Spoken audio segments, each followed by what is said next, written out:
नमस्कार, आप देख रहे हैं न्यूज 24 बिहार झारखंड का डिजिटल प्लेटफॉर्म। मैं हूं आपके साथ सबा शाहिद शेख।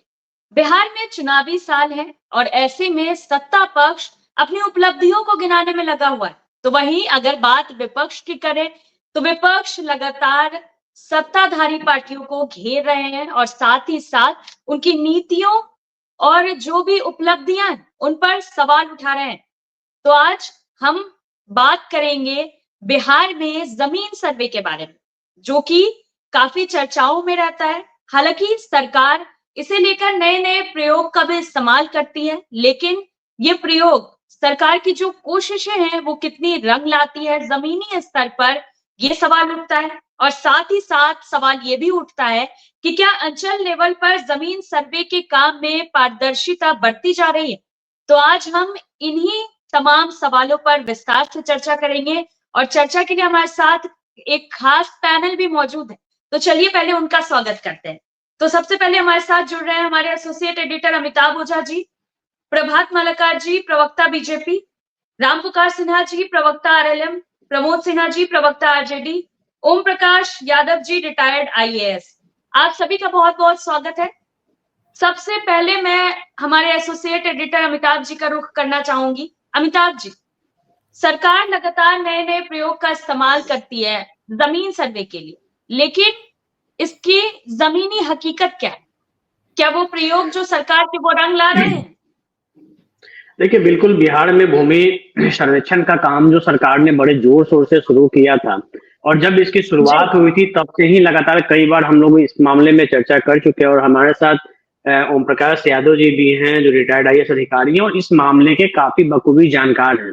कई मुद्दों पर इनसे बात हुई थी, इन्होंने उसी समय सवाल उठाया था कि कहीं ना कहीं सरकार की जो नीति और नीयत है दोनों में खोट है और ये जो सर्वे है ये जिस स्थिति में शुरुआत की गई है उसमें ये पूरा हो पाना काफी असंभव सा काम है और आज वही स्थिति देख रही है। एक साल का जो अगर हम पूरे जो इस टेन्योर को देखेंगे तो कई बार इसमें तब्दीलियां आई, कई बार इसमें जो चेंजिंग आ रही है, कई नियम बदले जा रहे हैं, लेकिन अभी भी कोई मुकम्मल एक नीति नहीं बन पाई है कि हम इसके तहत करेंगे।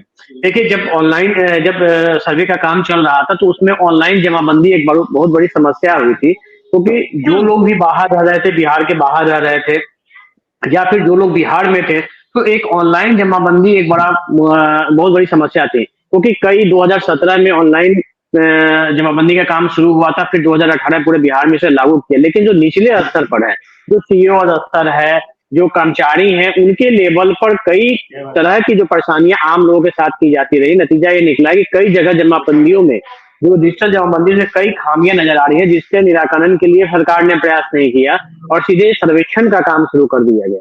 नतीजा ये निकला कि गांवों में अफरा तफरी की स्थिति मच गई है।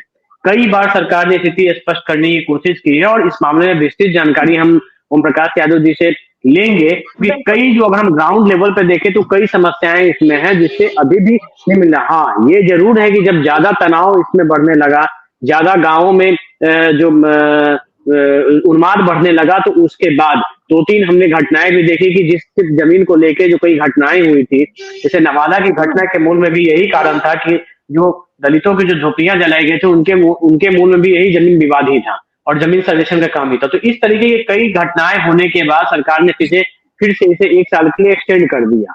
उसमें नियमों का हवाला दिया है कि जब तक ऑनलाइन जमाबंदी को दुरुस्त नहीं किया जाएगा तब तक ये काम आगे रुका रहेगा। तो फिलहाल ओम प्रकाश यादव जी हमारे साथ हैं, बाकी पैनल से भी हम पास जाएंगे, लेकिन उससे पहले ओम प्रकाश यादव जी, हम लोग लगातार पहले भी इस बात को लेकर चर्चा किए थे और आपने इस बात को बताया भी था कि ये आसान नहीं होगा सरकार के लिए। बिल्कुल। नमस्कार। अमिताभ जी, आपको स्मरण होगा, मुझको लगता है कि पहली बार जब हम लोग सर्वेक्षण पर, लैंड सर्वे पर बात किए थे तो तकरीबन 6-7 महीना हो गया होगा, अगर मुझे ठीक से याद है। और आपने सही फरमाया कि हमने जो कहा था वो चीजें वही हो रही है। देखिए, सर्वे हो पाएगा कि नहीं हो पाएगा, एक आंकड़ा खाली आपको दे देते हैं। बिहार में 45,858 रेवेन्यू विलेज है, इसको याद रखिएगा। 45,858 ये राजस्व गांव है। इसमें से जो अभी सरकार प्रयास कर रही है, हालांकि वो भी संभव नहीं, उस पर हम आगे बात करेंगे, कि 929 गांवों का जो ROR है, रिकॉर्ड ऑफ राइट्स, उसको ये फाइनल करेगी। उसमें भी बहुत सारी औपचारिकताओं को नहीं पूरा किया गया है। तो मेरी एक बार बात हो रही थी, बहुत सीनियर अधिकारी से बात हो रही थी, कुछ लोग राय लेने के लिए आते रहते हैं हमसे, या फिर कलेक्टर लोग भी बात करते रहता है, या जो हमने कहा कि जो भी प्रक्रिया आप लोग अपना रहे हैं, एक स्टेप उठा करके कर रहे हैं, दिखाने के लिए कि 929 राजस्व गांवों का पब्लिश कर दिया जाएगा। अगर ये पब्लिश हो गया अमिताभ जी, तो आपको बता देते हैं, it will again open A Pandora's box. और आपने सही कहा, अभी आपने न्यूज एक पढ़ा होगा, परसों तरसों अखबार में निकला है हिंदुस्तान में, अगर मुझको ठीक से याद हो, कि सरकार ने 2022 में 10 लाख जमाबंदी को लॉक कर दिया था।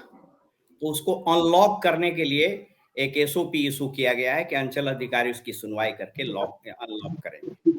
उसकी आप स्टोरी सुनिएगा तो आप सर पकड़ के बैठ जाइएगा। जी बिल्कुल, 2 दिन पहले जो सचिव महोदय हैं जय सिंह, उनके हवाले से एक लेटर इशू हुआ था, जिसमें कि उन्होंने जो लॉक जमाबंदियां थी उसे अनलॉक करने की बात कही है। उसमें आप उसको, उसकी स्टोरी आपको पता है कि क्यों वो लॉक हुआ?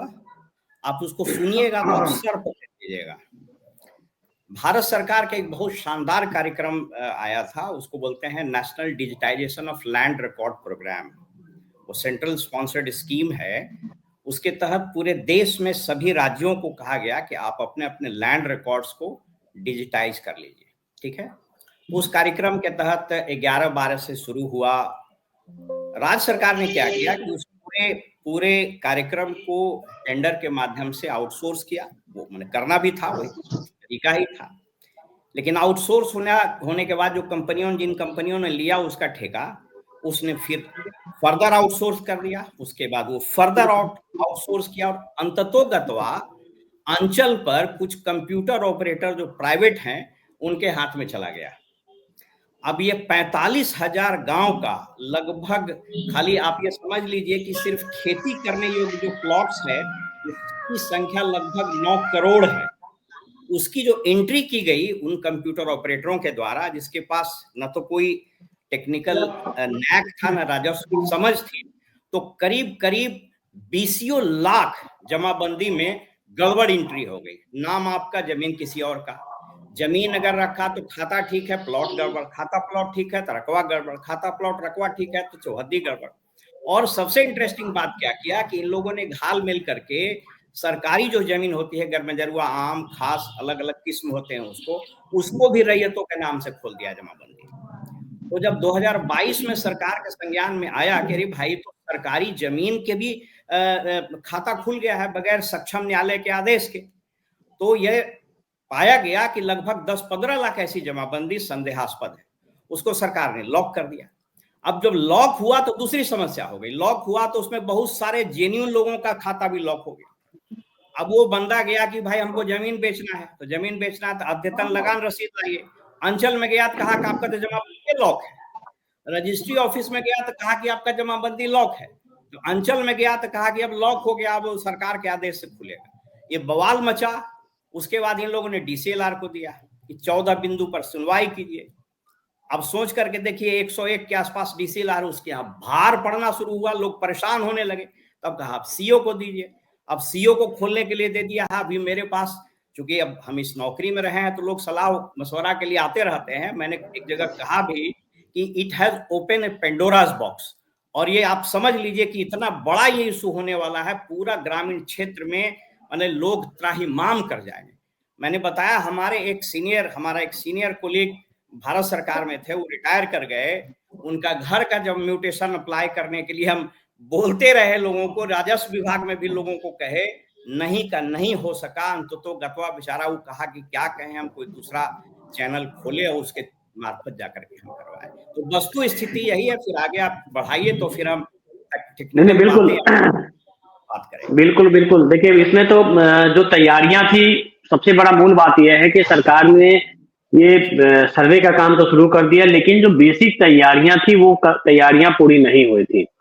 सबसे पहले देखिए, इसमें हम चाहेंगे कि प्रमोद सिन्हा जी जो हैं, वो बताएं कि सरकार ने आनंद फानन में इसे लागू किया तो इसके पहले हमको क्या लगता है कि इसके पीछे राजनीतिक महत्वाकांक्षा उनकी होगी।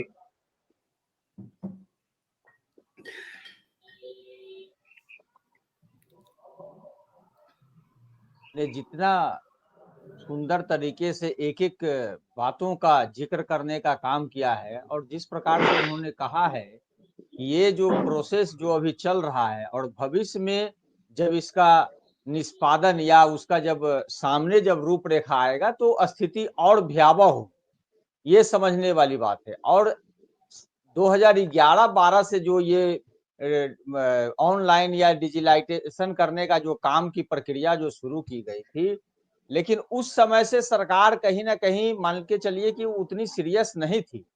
हाल के दिनों में सीरियस हुई है, लेकिन सीरियस होने से पहले हम अपनी जो व्यवस्था है उसको तो पहले सरकार को दुरुस्त कर लेने की जरूरत है।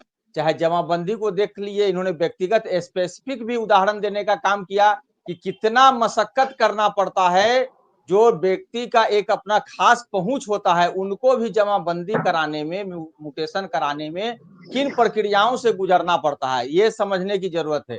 वो तो जो बतला रहे हैं, जो उन्होंने उदाहरण देने का काम किया, कोई राजनीतिक व्यक्ति तो है नहीं, उनके सामने जो उदाहरण आया उसको उन्होंने प्रस्तुत करने का काम किया है। और उसकी भयावहता इसी से झलकती है कि एक छोटा काम करवाने के लिए जब आप जाइएगा उस लेवल पर, तो आपको कहीं ना कहीं दूसरे मार्ग से गुजरना पड़ता है।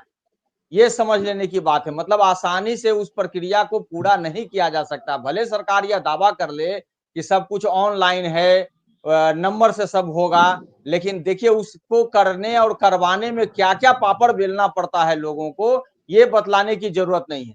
तो सबसे पहली बात है, जब आप हम लोग प्रभात मलाकार जी राजस्व मंत्री जो हैं, आपके पार्टी के प्रदेश अध्यक्ष भी हैं, और कई मुद्दों पर कई बार उन्होंने ये भी कहा कि जो तब्दीलियां जो अलग अलग की जाती रही, उन्होंने कहा कि हमने ये लोगों को परेशानी हो रही है इसमें ये चेंजिंग कर रहे हैं, उनको परेशानी हो रही है इसमें ये चेंजिंग कर रहे हैं, लेकिन सिर्फ अभी तक 1 साल होने जा रहा है, अब सिर्फ टाल मटोल करके समय अवधि को बढ़ाया जाता रहा है। आखिर ये होमवर्क पहले क्यों नहीं हुआ था इस चीज को लागू करने के बीच में? क्योंकि इस भूमि सर्वेक्षण के काम से एक भूमि सर्वेक्षण के काम से एक परिवार में कई लड़ाई झगड़े की नौबत आ गई है, बहन की भाई से हो रही है, बेटी से हो रही है, इस तरीके से जो विवाद हो रहा है, तो पहले इसको सुलझाना चाहिए था, उसके बाद इस तरीके के सर्वे का काम शुरू करना चाहिए था। देखिए अमिताभ जी, यह भूमि सर्वेक्षण का जो कार्य ये पहले ही से बहुत बरसों बरस से बहुत सारे चीज को लटकाया भटकाया गया, विवादों में रखा गया। मैं बता देना चाहता हूं कि दिलीप जायसवाल बिहार के पहले ऐसे भूमि सुधार राजस्व मंत्री होंगे जिन्होंने सबसे ज्यादा अभी तक अधिकारियों पर कार्रवाई की। सीओ का 150 लगभग सीओ का वेतन रोका, 150 से ज्यादा वरीय पदाधिकारियों को कार्रवाई की, और उनका इसी सब के कारण यही सब जो सही समय पे सभी का म्यूटेशन नहीं होता था, सही समय पे परिमार्जन नहीं होता था, दौड़ाए जाते थे, भगाए जाते थे, तो इसी कारण दिलीप जायसवाल जी ने सभी कर्मचारियों का सर्विस बुक जो आज तक नहीं हुआ था विभाग में रखवाने का काम किया कि अगर आप अच्छा कीजिएगा वो भी अंकित होगा और आप गलत कीजिएगा वो भी अंकित होगा। तो एक प्रकार से जिस प्रकार से ये बहुत बड़ा विभाग है, ये बिहार सरकार का भूमि सुधार राजस्व विभाग बहुत बड़ा विभाग है, और ये कोई जादू के झप्पी से और जादू के छड़ी से तुरंत सही नहीं होने वाला है। इसके लिए लगातार दिलीप जायसवाल जी ने तो स्पष्ट कहा कहीं कोई समस्या है, कहीं कोई मामला है, उनके मोबाइल नंबर 94-309-51 पर फोन कीजिए, उनको ईमेल कीजिए, कोई मामला हो दिलीप जायसवाल जी फोन पे समझते हैं, व्हाट्सएप पे उसका जवाब देते हैं, मिलकर अगर कोई मिलता है तो उसका सुधार होता है। तो बिहार में तो एक भूमि सुधार विभाग में एक नई क्रांति आई है दिलीप जायसवाल जी के नेतृत्व में। आप देख सकते हैं कि नीतीश कुमार जी और दिलीप जायसवाल जी इस विभाग के प्रति पूरी तरह से गंभीर है, और भूमि सुधार और राजस्व विभाग से लगभग 90% लोग बिहार के जुड़े हैं। किसी का कुछ ना कुछ मामला है। और अभी भाई साहब अभी बहुत बारीकी से भी बता रहे थे, ओम प्रकाश यादव जी, मैं चाहूंगा कि इनसे मैं मिल के बहुत सारे चीजों को समझूं। मैं पार्टी का प्रवक्ता होने के नाते बहुत सारा चीज उतना चीज नहीं जानता हूं जितना ओम प्रकाश जी ने बताया। तो इसमें और क्या सुधार हो सकता है और क्या बेहतर हो सकता है, मैं इनसे पटना में मिल के जानूंगा। और उस सुधार को मैं अपने अध्यक्ष जी के सामने, अपने मंत्री जी के सामने रखने का भी काम करूंगा। तो अभी तक जितने, अभी इसमें इतना गड्ढा है, इतना खाई है कि इसको पाटते पाटते समय लगेगा। भूमि सर्वे 1 साल 2 साल का चीज नहीं है। अभी तो परिमार्जन में ही लोगों को समय लग रहा है, परिमार्जन 1 में समय लग रहा है, उसके बाद 2 हो रहा है। और सबसे बड़ी समस्या क्या है, ओम प्रकाश जी इस बात को समझ सकते हैं, अधिकतर सीओ को विभाग से ज्यादा प्रशासनिक कार्यों में लगा दिया जाता है। आज इंटर का परीक्षा है, आज मैट्रिक का परीक्षा है, आज लॉ एंड ऑर्डर है, आज ये आयोजन है। तो कहीं ना कहीं से विभाग के जो सीओ बीडीओ हैं उनको अन्य कामों में लगाया जाता है, प्रशासनिक कार्यों में। तो ये थोड़ी परेशानी होती है, लेकिन इसको भी बहुत जल्द से जल्द सुधार कर लिया जाए। चलिए, रामपुकार सिन्हा जी बड़ा मन मुस्कुरा रहे हैं आप। जी, मैं बात सभी प्रवक्ताओं का और रिटायर्ड भारतीय प्रशासनिक सेवा के पदाधिकारी ओम प्रकाश यादव जी का भी बात को मैं सुन रहा था, इसीलिए मुस्कुरा रहे थे अमिताभ भाई। ये तो आपको लगता है कि ये जो सर्वेक्षण का काम शुरू हुआ था, कई बार पहले भी डिस्कशन में आप भी शामिल रहे हैं, तो बहुत जल्दबाजी में लिया हुआ फैसला था, जो सरकार के लिए आज गले की फांस बन गई, ना उगलते बन रहा है ना निगलते बन रहा है। बिल्कुल अमिताभ भाई, कोई भी क्रांतिकारी परिवर्तन जब होती है तो उसके लिए कुछ साहसी कदम उठाया जाता है। मैं आज आपके न्यूज 24 बिहार झारखंड चैनल के माध्यम से मैं बिहार के तमाम लोगों को, देश दुनिया देख रही है, हम लोगों की बात को सुन रही है। देखिए, आप न्यायालय में जाइए, न्यायालय में जाने के बाद सबसे ज्यादा अगर कोई मुकदमा चलता है, सबसे ज्यादा अगर हत्या होती है तो जमीनी विवाद में होती है। और बिहार के 7वें मुख्यमंत्री माननीय नीतीश कुमार जी ने, वे अपने शासनकाल में 15 वर्षों के शासनकाल में जो उन्होंने रीडिंग किए कि भाई आज बिहार में अगर कोई घटनाएं घट रही है तो किस मामले में घट रही है, इसका सर्वे हुआ है। और सर्वे में सबसे ज्यादा 80% घटनाएं जमीनी विवाद में होता है। जमीनी विवाद में हत्या हो जाती है, जमीनी विवाद में मारा पीटी हो जाता है, जमीनी विवाद में बहुत सारी तनाव उत्पन्न होती है। इसको रोकने के लिए माननीय बिहार के विकास मुख्यमंत्री नीतीश कुमार जी ने एक कदम उठाए हैं, और यह कदम आज थोड़ी परेशानी हो रही है।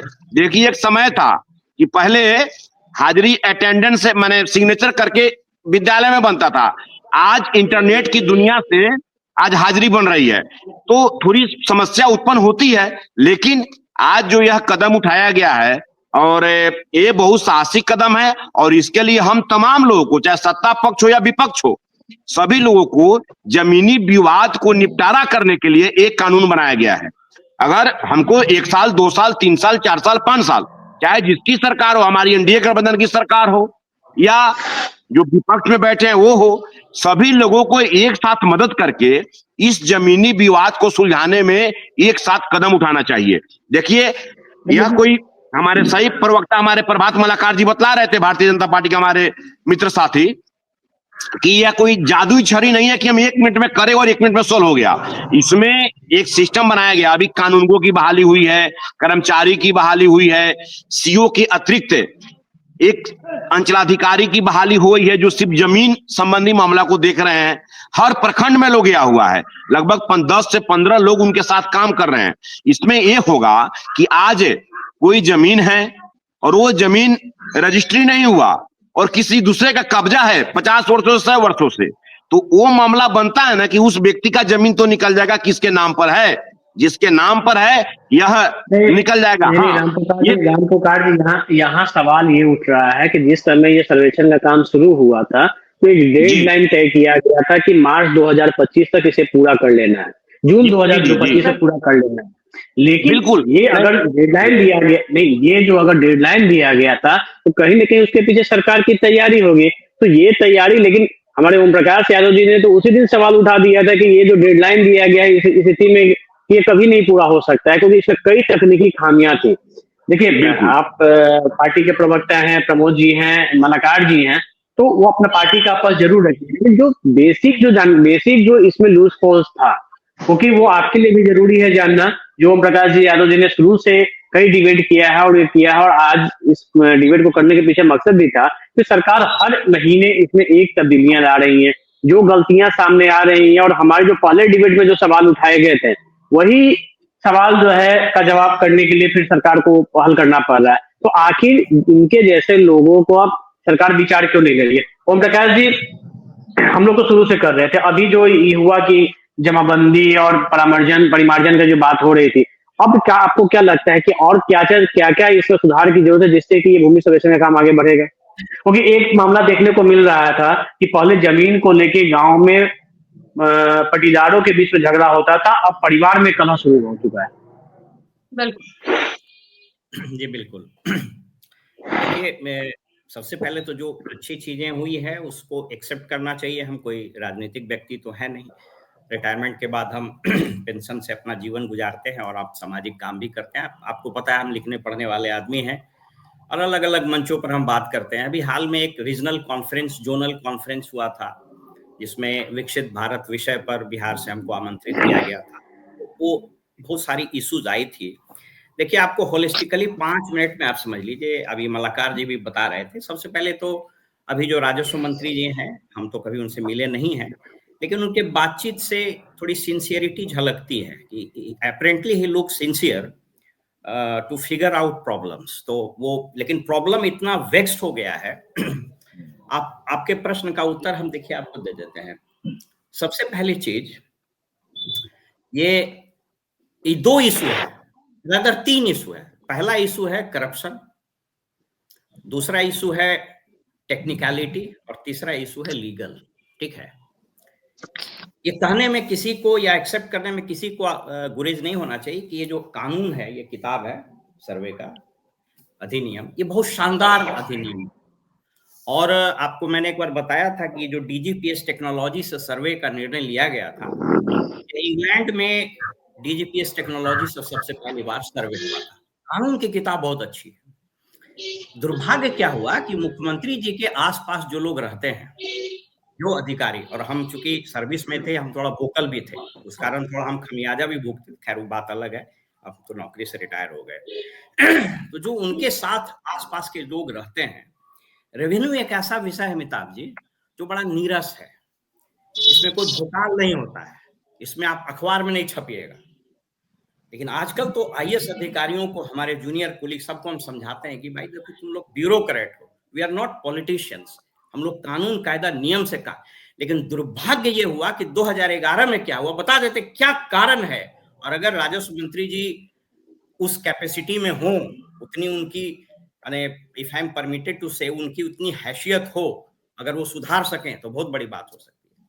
2011 में जब यह कानून बना तो मुख्यमंत्री जी के पास जो लोग अधिकारी थे, उन लोगों ने कहा कि सर, सब कलेक्टर को डेडलाइन दे देते। दुर्भाग्य क्या है अमिताभ जी, और अभी हम जो बोल रहे हैं ना, वो पाठक जी वो काम शुरू करा दिए हैं। आपको जान करके आश्चर्य होगा, इस राज्य में 38 जिला में संभवतः 35-36 जिलों का कलेक्टर पिछले 5 साल से कोई रेवेन्यू का कोट नहीं किया। उसको कोई रेवेन्यू कुछ बुझाता ही नहीं। अब उसके हाथ में दे दिया, कहा कि एकदम कर देना है। मैं अपनी गांव की बात बता देता हूँ, नालंदा जिला के हम रहने वाले। मेरे गांव में मान लीजिए कि 1000 एकड़ का रकबा था।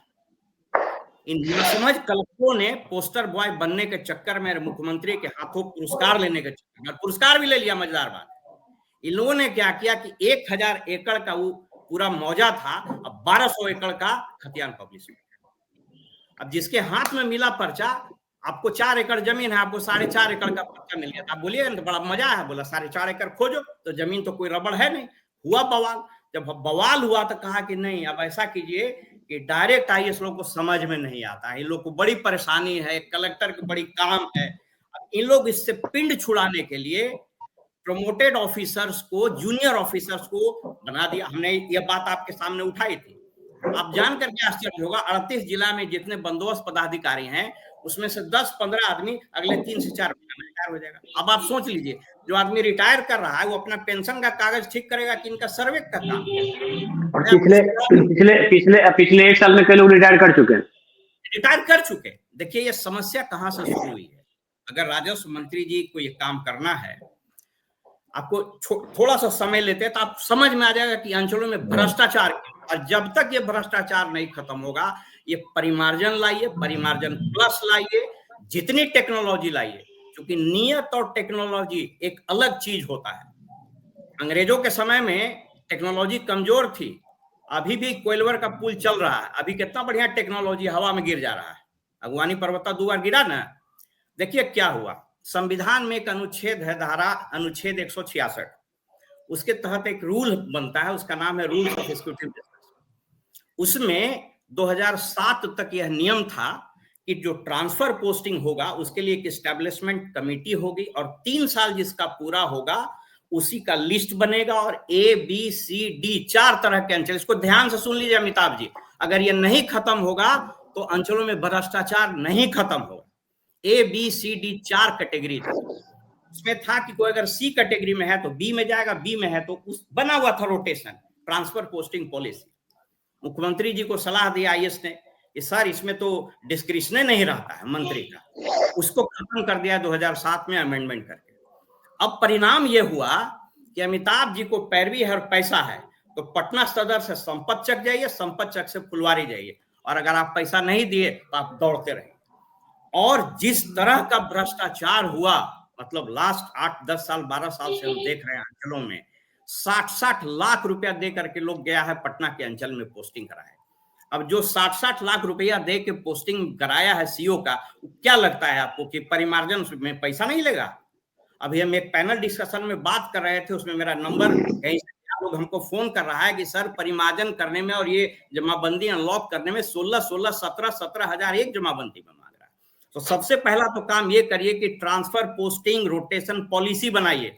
भारत सरकार में मोदी जी ने बहुत अच्छा काम किया है, उन्होंने ट्रांसफर पोस्टिंग रोटेशन पॉलिसी बना दिया। IAS लोग यहाँ बनने ही नहीं देता है, जो 3-4 IAS उनके पास है, ये करिए। और दूसरी चीज, एक और सलाह आप नोट कर लीजिए, अगर कर सकते हैं सर्वे तो मैं फिर बता रहा हूं कि ये सर्वेक्षण बहुत शानदार है, बहुत शानदार कानून है, बहुत शानदार टेक्नोलॉजी है। हम जिस समय पोस्टेड थे सहरसा में उसी समय बात हो रही थी, उस समय हो रहा था 20 जिलों में, तो कहा कि साहब 20 जिलों में सिलेक्टेड अंचल का पहले कर लीजिए, उसमें जो परेशानी आएगी उसको ठीक करके 38 जिलों में कीजिए।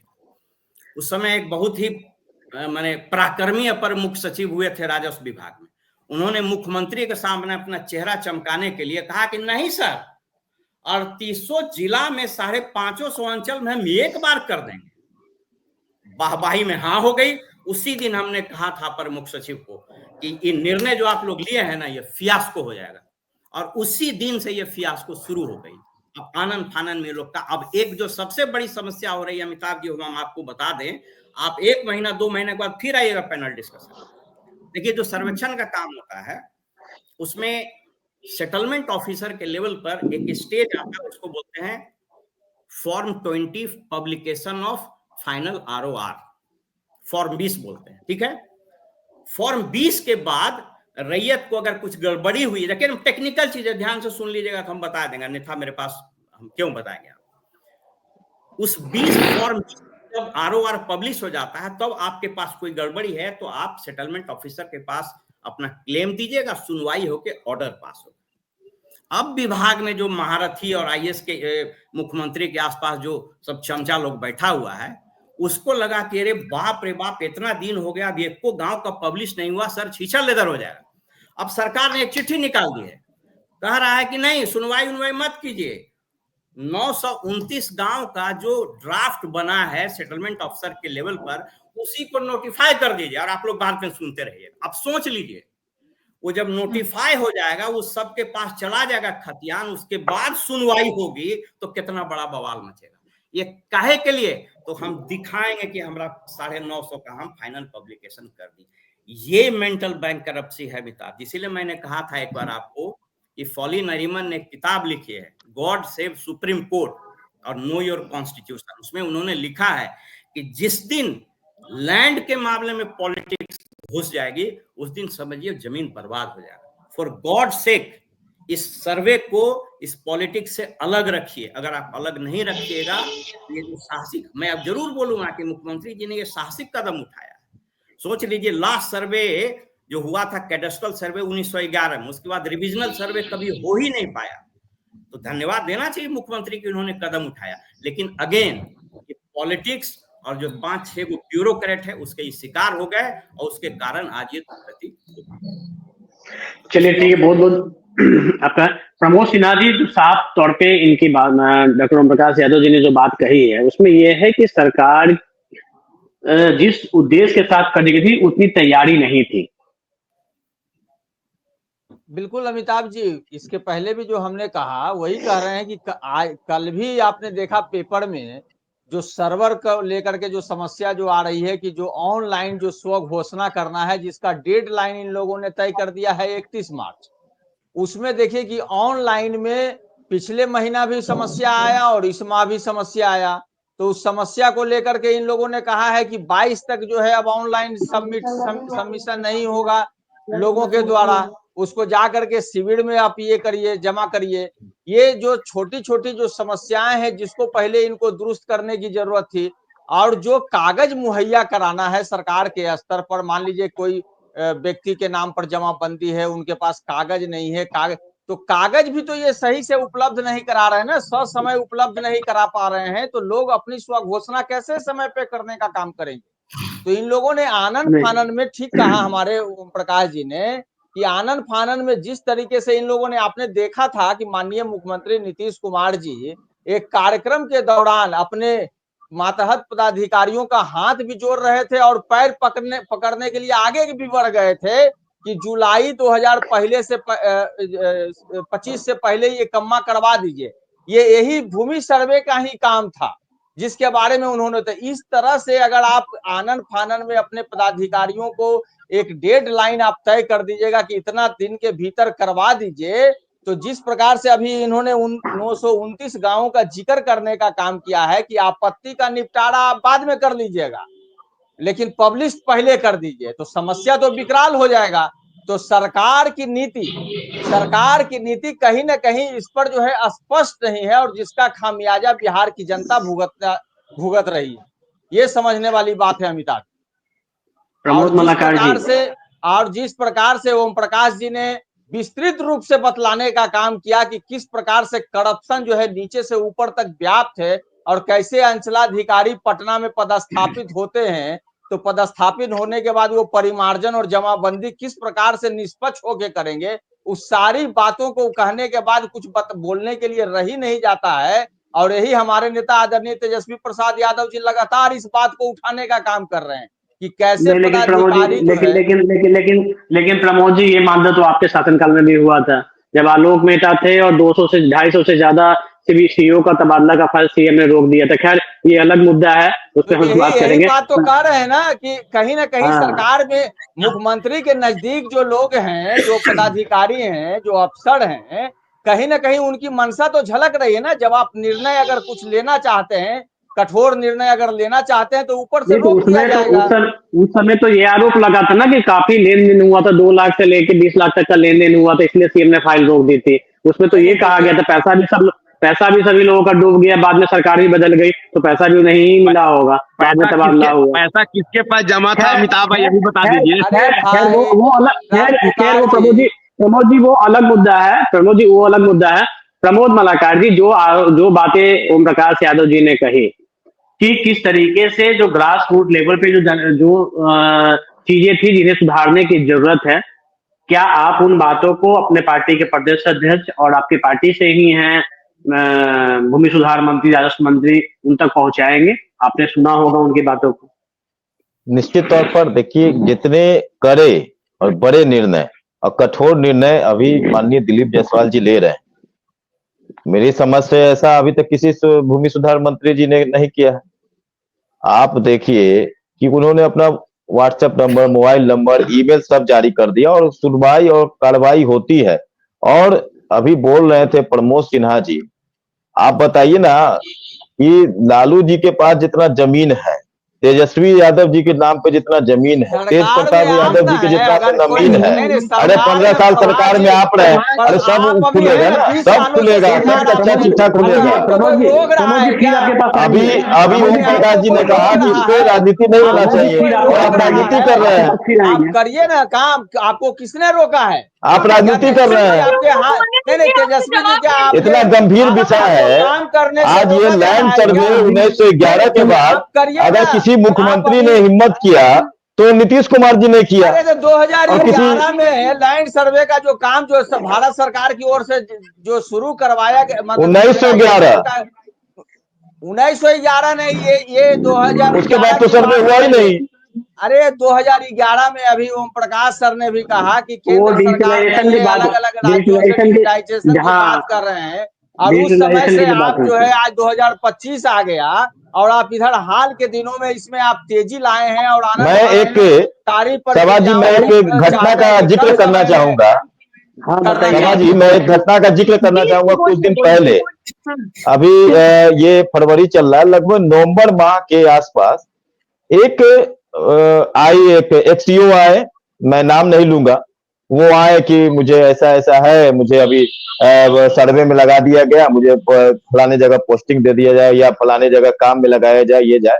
मैं जैसे ही आदरणीय दिलीप जायसवाल जी के पास यह बात कहा, तो दिलीप जायसवाल जी ने सीधे कहा कि उनको कहिए कि वो चली जाए, अगर हमसे मिल लेगी तो अभी के अभी वो सस्पेंड हो जाएगी। मतलब ये ऐसे, मैं इसमें 1% कुछ लगा के नहीं बोल रहा हूं, मैं सीधे आया और बाहर आया और मैं बोला कि आप जल्द से जल्द चली जाइए, नहीं तो आप सस्पेंड हो जाइएगा। उनके, अब मैं नाम नहीं लूंगा, बताऊंगा नहीं। और ऐसी स्थिति में हमारे, और ओम प्रकाश जी भी ने भी इस चीज का जिक्र किया कि अभी जो हमारे भूमि सुधार मंत्री हैं, वो जिस प्रकार से काम कर रहे हैं, वो विभाग छोड़ना पड़ेगा, छोड़ देंगे, लेकिन सुधारना नहीं छोड़ेंगे। अगर अधिकारी कर्मचारी अगर नहीं सुधरेंगे तो उनको सुधार दिया जाएगा। ऐसे दिलीप जायसवाल, ऐसे नीतीश कुमार है। मालाकर जी, तो ये लोग ये दे दीजिए मेरे जी जी कि जो ट्रांसफर पोस्टिंग पॉलिसी है ना, वो एक cabinet rotation policy, rules of executive business में, अमिताभ जी आपको बता दें, लास्ट 14-15 साल में रूल्स ऑफ एग्जीक्यूटिव बिजनेस में जितना अमेंडमेंट लोगों ने करवाया है, जो मुख्यमंत्री के आसपास बैठे रहते हैं अपने फायदे के लिए, उसने पूरे विभाग का, सारे विभागों का मटिया मेट कर दिया।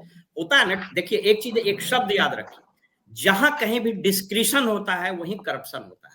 विवेकाधिकार का इस्तेमाल इस देश में सबसे विवेकहीन तरीके से हुआ। एक ट्रांसफर पोस्टिंग रोटेशन पॉलिसी बना लीजिए, भारत सरकार में इतना बढ़िया बना हुआ है, वो अगर बना लीजिएगा ना तो पैरवी पैगाम ही बंद हो जाएगा। क्योंकि कोई व्यक्ति पैरवी क्यों करता है? उसको लगता है कि हमको मालूम ही नहीं कि हम कहाँ जाएंगे, नहीं पैरवी करेंगे तो फेंका जाएंगे। अगर उसको पता रहेगा कि हम यहाँ हैं, अगले बार यहाँ जाएंगे, तो चीजें बदल जाएगी। एक बहुत बड़ा काम है जो मंत्री जी से करवा दीजिए। दूसरी चीज सोच लीजिए अमिताभ जी, इतना बड़ा विभाग है राजस्व विभाग, एक इंडिपेंडेंट एसीएस नहीं है, 2-2, 3-3 विभाग के उप प्रभार में, इसको करवा लीजिए। और last but not the least, अगर ये निर्णय ले सकते हैं मंत्री जी, उनको कहिए कि जो 20 जिलों में शुरू में चल रहा था सर्वे, उसको उस पर खाली फोकस करें, बाकी का आप अबेंस में रख करके और उस सब से पहले भरवा लीजिए अधिघोषणा और वंशावली, वो सारा चीज क्योंकि सब चीज करने के चक्कर में खत्म हो जाएगा। और last but not the list, 20 जिलों में कहिए मंत्री जी को कि यंग आईएएस अधिकारियों को सेटलमेंट ऑफिसर बनावे, जिसका 6 महीना, 4 महीना, 3 महीना उसको मत बनाइए, वो बेचारा अपना पेंशन ठीक करेगा कि वो ठीक करेगा। अगर ये करा दीजिएगा, 20 जिलों में अगर बढ़िया से हो गया, तो समझ लीजिए कि बिहार में जमीन का उद्धार हो जाएगा। ये हम लास्ट में आपको ये कह सकते हैं। Thank you. ठीक है, लास्ट कमेंट हम चाहेंगे राम पुकार सिन्हा जी से ले लें, तो क्या समय की कमी है? राम पुकार सिन्हा जी। दरअसल देखिए अमिताभ भाई, इस कानून को लागू करने से एक चीज हम लोगों को बहुत अच्छा लग रहा है कि लैंड फॉर जॉब मामले में कोई लोग टिकट के लिए जमीन रजिस्ट्री नहीं करेगा। इतना तो जरूर होगा, हमारी सरकार ये तो बाध्यता कर दी, कोई भी रजिस्ट्री करने जाएगा जमीन और किसी नौकरी के मामले में, तो ये नहीं कहेगा कि आप नौकरी दो, मैं तुम्हें जमीन रजिस्ट्री करके मैं तुम्हें नौकरी दूंगा। ये तो कम से कम बंद हो जाएगी। इसके अलावा भाई भाई में जो विवाद हो रहा है जमीन का, ये भी बंद हो जाएगा, इतना तय बात है। और जहां तक ओम प्रकाश यादव जी जो रिटायर्ड आईएएस है, मैं इनसे आपके चैनल के माध्यम से अपील करना चाहता हूं कि सेवानिवृत्त होने के बाद कुछ सामाजिक कार्यों में लगे हैं, तो सरकार को भी कुछ अपनी सुझाव दीजिए। आप अनुभवी भारतीय प्रशासनिक सेवा के पदाधिकारी रहे हैं, आप जरा अपने अनुभव का लाभ बिहार सरकार को दीजिए। और ये बहुत अच्छा होगा। जिस तरह चैनल पर आप हम लोगों को बतला रहे हैं, उसी तरह आप सीनियर पदाधिकारी हैं, आईएएस पदाधिकारी हैं, आप अपना सुझाव दीजिए कि बिहार में एक सामाजिक समीकरण के आधार पर एक समरूप समाज का निर्माण हो और कहीं भी जमीन के मामले में कहीं हत्या नहीं हो, मर्डर नहीं हो, भाई भाई में विवाद नहीं हो, ये होना चाहिए। और इसी के लिए हमारी सरकार एक कानून लागू की है और बहुत धीरे धीरे इस कानून को हम निजामा पहनाएंगे और जो भाई भाई में विवाद होता है उसको भी निपटारा करने का हम काम करेंगे और हमारी सरकार इसके लिए तत्पर है। हाँ, मैंने घाटा उन लोगों को लग रहा है जो अवैध रूप से जमीन अर्जित करते हैं, अवैध पैसा कमाते हैं, अवैध जमीन। अब तो ऑनलाइन सारा सिस्टम हो गया है, अब रजिस्ट्री भी होगा तो ऑनलाइन होगा, आपके पास कितनी प्रॉपर्टी है सारा चीज ऑनलाइन है। इसलिए करप्शन करने वाले लोगों की थोड़ी नींद हराम हो गई है, लेकिन धीरे धीरे हमारी सरकार इसके तहत मैंने प्रयत्नशील है और आने वाले समय में जमीनी विवाद हमारी सरकार नहीं होने देगी, इतना हम संकल्प दिलाते हैं। जी चलिए, अमिताभ बहुत जी, बहुत धन्यवाद आप लोगों का। और समय समय पर हम लोग फिर प्रकाश यादव जी को साथ देते रहेंगे, उनसे चर्चा करते रहेंगे। बहुत बहुत नमस्कार। शुक्रिया आप सभी का हमारे साथ जुड़ने के लिए।